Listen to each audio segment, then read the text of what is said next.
आप सभी का स्वागत है। मैं सुभाष सिंह कुशवाहा आप सभी मित्रों को नमस्कार, आदाब, सलाम, नमो बुधाय, जय भीम। आज सुबह अखबार पढ़ने के साथ ही राज्य सरकार का एक निर्णय आया।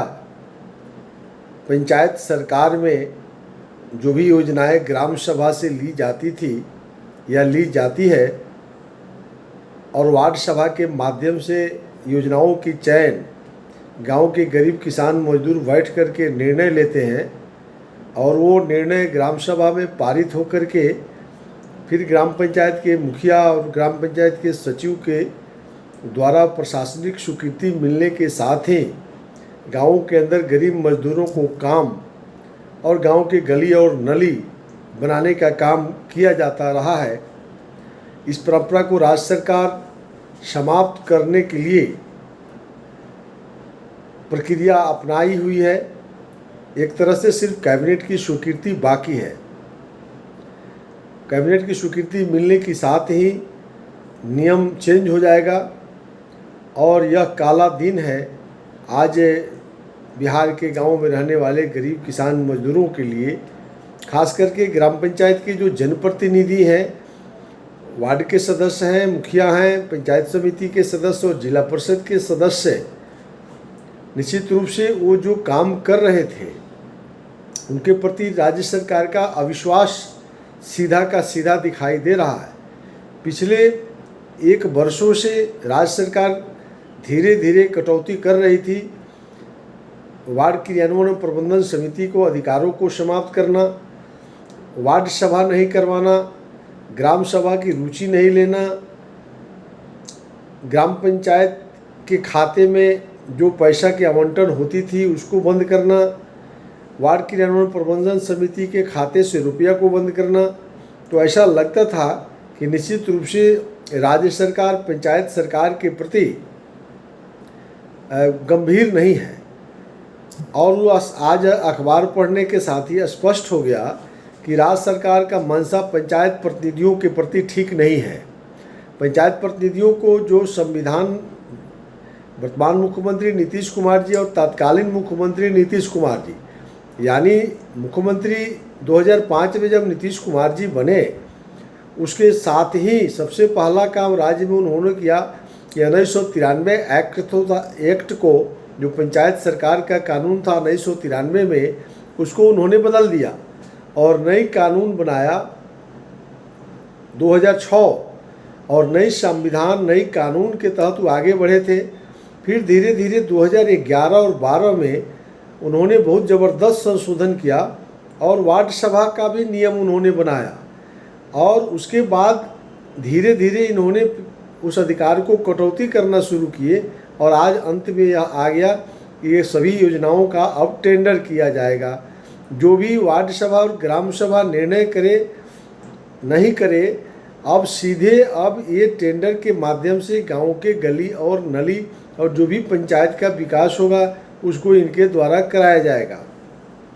कुछ छूट इनके द्वारा दिया जा रहा है, उस पर प्रशासनिक नियंत्रण के लिए कहा जा रहा है कि प्रखंड विकास पदाधिकारी के स्वीकृति के बाद ही और जिले की स्वीकृति के बाद ही ग्राम पंचायत के मुखिया जो है कुछ काम, साल में 3 काम का वो अपने निजी जैसे पहले कराते थे वैसे करा सकते हैं। तो इसमें भी प्रशासनिक पदाधिकारी को लगा दिया गया।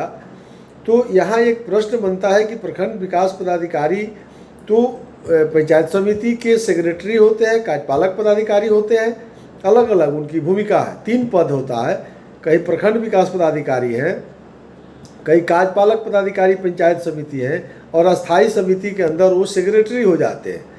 यानी उनकी 3 पद हैं। किसी किसी ब्लॉक में पंचायत राज पदाधिकारी हैं, कार्यपालक पदाधिकारी, और पंचायत राज के भी पदाधिकारी हैं। तो भिन्न भिन्न रोल है। तो प्रखंड विकास पदाधिकारी एक कर्मचारी हैं। तो प्रखंड विकास पदाधिकारी को संविधान में स्पष्ट रूप से उल्लेख है कि वह ग्राम पंचायत पर अंकुश नहीं लगा सकते हैं, ग्राम पंचायत की जांच वह नहीं कर सकते हैं। जिला अधिकारी के बगैर आदेश के कोई भी नीचे के पदाधिकारी, यहाँ तक कि डीडीसी है, जिला पंचायत राज पदाधिकारी हैं, अनुमंडल पदाधिकारी हैं, कोई पदाधिकारी बिना कलेक्टर के आदेश के आप किसी ग्राम पंचायत की जांच नहीं कर सकते हैं, तो प्रखंड विकास पदाधिकारी को इतना बड़ा अधिकार राज्य सरकार दे रहा है, तो इसका साफ मतलब है कि आप संविधान का अवलोकन नहीं कर रहे हैं। संविधान के अवलोकन यदि करते तो प्रखंड विकास पदाधिकारी ग्राम पंचायत के मुखिया की योजना लेने के बाद उनकी स्वीकृति की आवश्यकता पहले नहीं थी और संविधान भी गवाही नहीं देता है।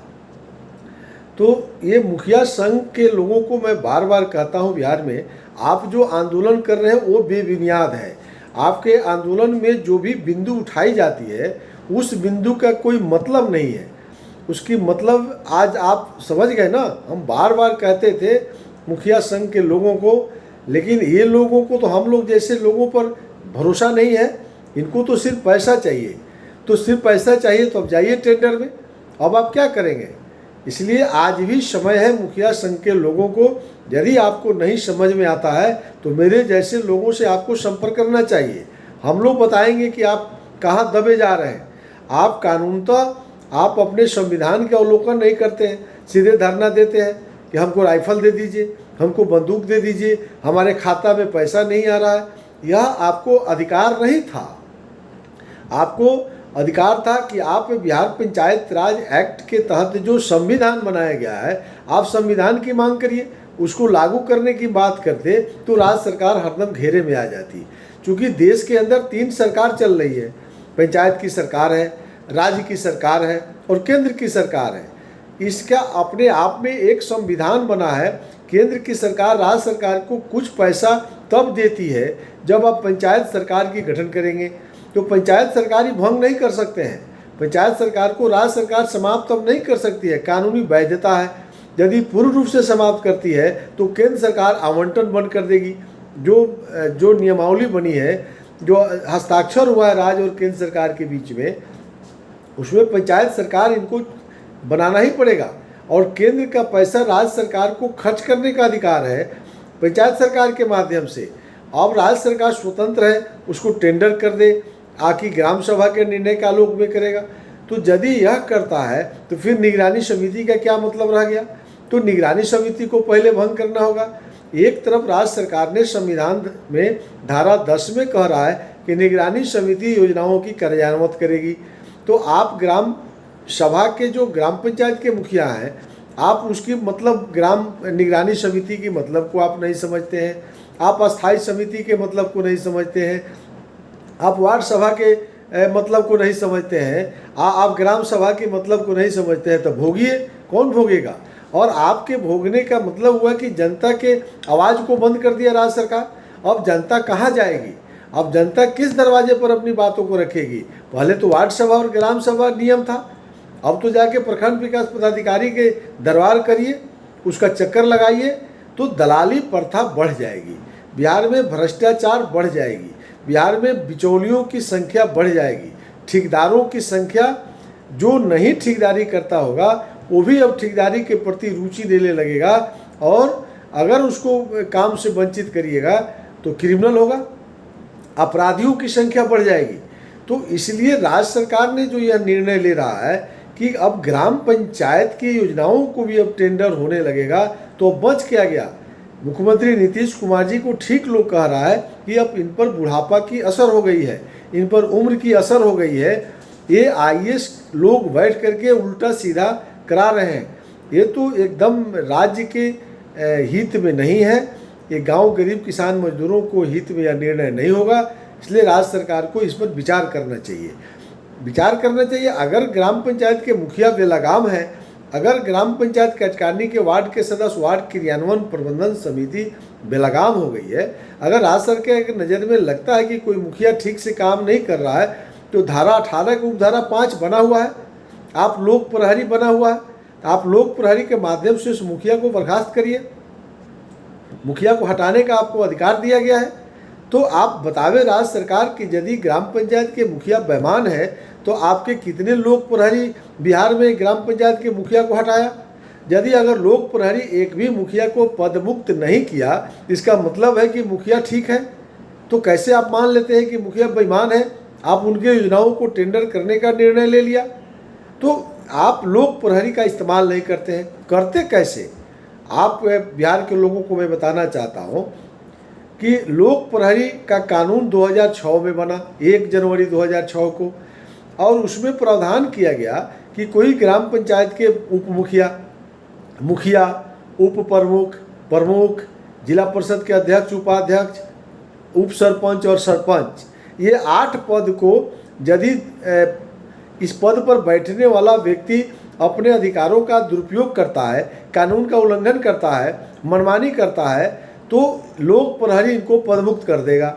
तो लोक प्रहरी को एक आवेदन दिया जाएगा कि मुखिया, प्रमुख, जिला परिषद के अध्यक्ष, सरपंच बेलगाम हो गए हैं, तो इसका लोक प्रहरी जांच करवाएगा, और जांच अगर सत्य पाया जाता है तो पदमुक्त कर देता है, सस्पेंड कर देगा, डिसमिस कर देगा।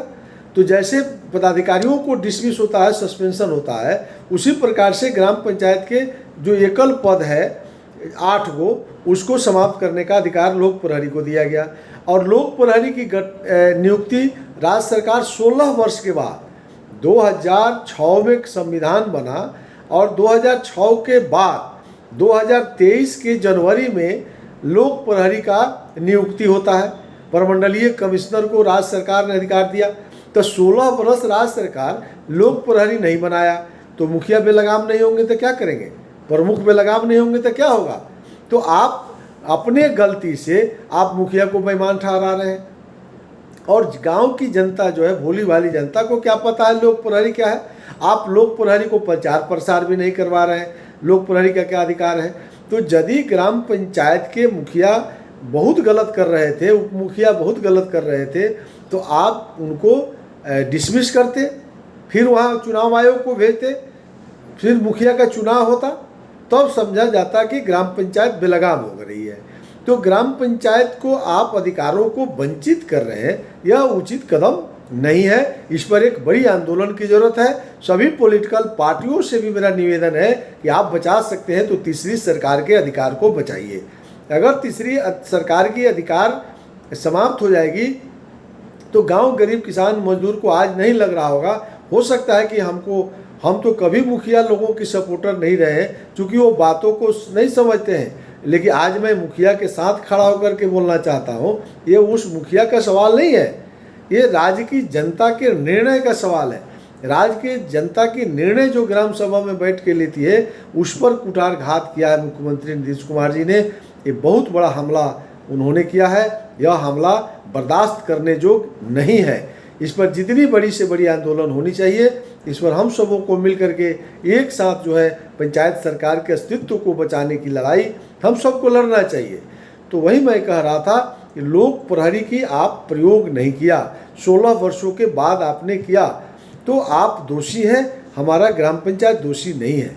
तो ग्राम पंचायत दोषी है तो आप दूसरा धारा बनाए हैं, आपके पास जो है ग्राम पंचायत को विघटन करने का भी आपके पास एक अधिकार आपने बनाया है।